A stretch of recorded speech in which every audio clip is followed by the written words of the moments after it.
আসসালামু আলাইকুম প্রিয় নবম দশম শ্রেণীর শিক্ষার্থীবৃন্দ, কেমন আছো তোমরা?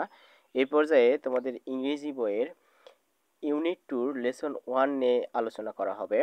তো এই প্যাসেজটি তোমাদের জন্য খুবই গুরুত্বপূর্ণ, তাই ভিডিওটি টেনে টেনে না দেখে পুরো ভিডিও দেখার অনুরোধ রইল, যাতে করে তোমরা এই প্যাসেজটি খুব সহজে বুঝতে পারো। তো চলো শুরু করি। লেসন 1 বলা হয়েছে the greed of the mighty rivers, শক্তিশালী নদীগুলোর লোভ বা গ্রাস। A, read the following text and answer the questions.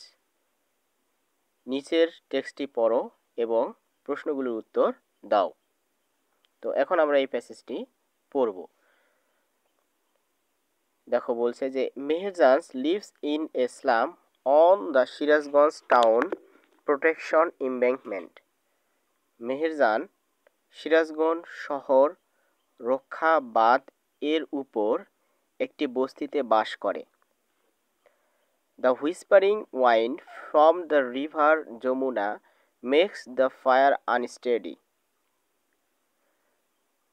Jamuna নদী থেকে সনসন বাতাস আগুনকে অস্থির করে তোলে। The dancing flames remind Meherjan's of the turmoil in her life.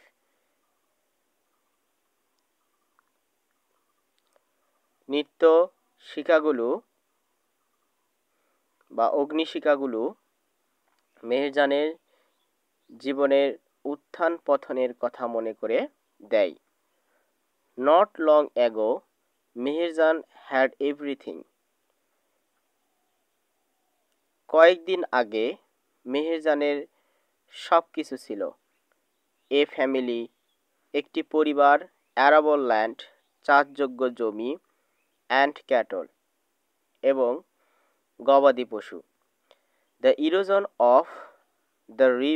of the Jamuna gradually consumed all her land property. বলা হচ্ছে যে যমুনার ভাঙ্গন ধীরে ধীরে তার সকল জমিজমা গ্রাস করে নিয়েছিল। এরপর বলছে it finally claimed her only shelter during the last monsoon. তো বলা হচ্ছে যে গত বর্ষাকালের সময় তার একমাত্র আশ্রয়স্থল এর দিকে যমুনা হাত বাড়িয়েছিল।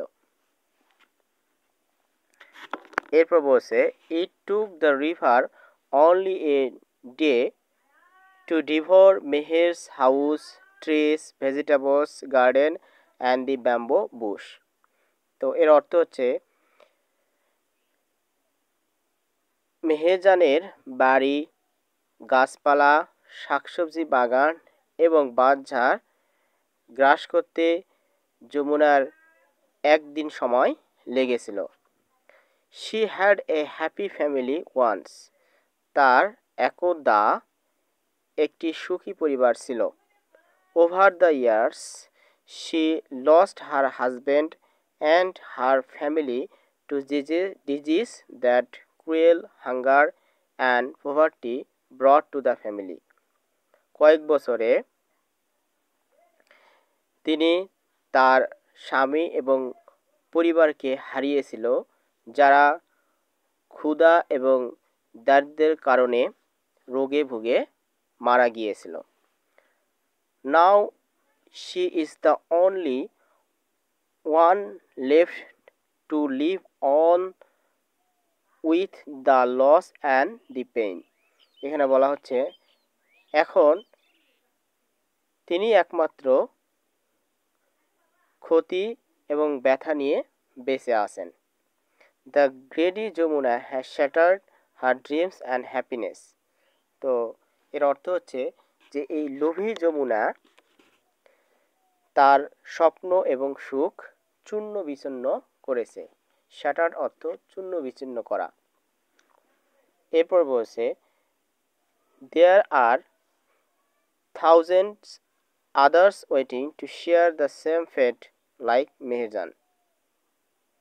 মেহেরজানের মতো হাজার হাজার মানুষ আছে যারা একই নিয়তি ভাগাভাগি করার জন্য অপেক্ষা করে। এরপর বলছে Bangladesh is a land of rivers some of whose banks overflow or erode during monsoon. Bangladesh একটি নদীমাতৃক দেশ, যে নদীগুলোর কিনারা বর্ষাকালের সময় প্লাবিত অথবা ভেঙে যায়। Erosion is a harsh relative for the people living along the river banks. তো এখানে বলা হচ্ছে যে নদীর কিনারার বরাবর বসবাসরত লোকজনদের জন্য ভাঙ্গন একটি কঠিন বাস্তবতা। হার্শ রিলেটিভ অর্থ কঠিন বাস্তবতা, ইরোজন অর্থ ভাঙ্গন।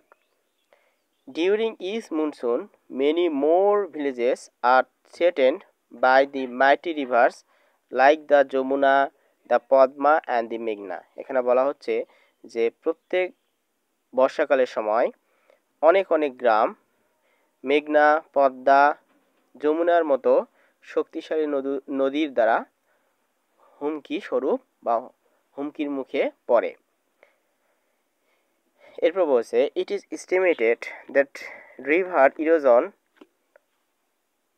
Makes at least 1 lakh people homeless every year in Bangladesh. তো এখানে অর্থ হচ্ছে এরকম যে এক গণনায় দেখা যায় যে বাংলাদেশে প্রত্যেক বছর প্রায় 1 লাখ মানুষ গৃহহীন হয়।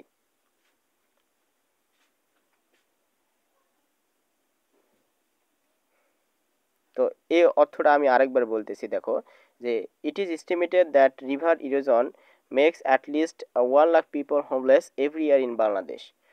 তো এক গণনায় দেখা যায় যে নদী ভাঙ্গন বাংলাদেশে প্রত্যেক বছর 1 লাখ মানুষকে গৃহহীন করে। তো এরপর বলছে in fact river erosion is one of the main danger caused by climate change. প্রকৃতপক্ষে নদী ভাঙ্গন জলবায়ু পরিবর্তনের দ্বারা সৃষ্ট প্রধান দুর্যোগগুলোর মধ্যে অন্যতম। এরপর বলছে if we can not take prompt action to adapt to climate change there will be thousands of more measures in our towns and villages every year. তো এখানে বলছে যে যদি আমরা জলবায়ু পরিবর্তন খাপ খাওয়াতে তাৎক্ষণিক পদক্ষেপ গ্রহণ করতে না পারি, তাহলে প্রত্যেক বছর গ্রাম এবং শহরগুলোতে হাজারো মেহেরজান খুঁজে পাওয়া যাবে। তো এই ছিল তোমাদের আজকে আলোচনা। তো পরবর্তী ভিডিও দেখার আমন্ত্রণ জানিয়ে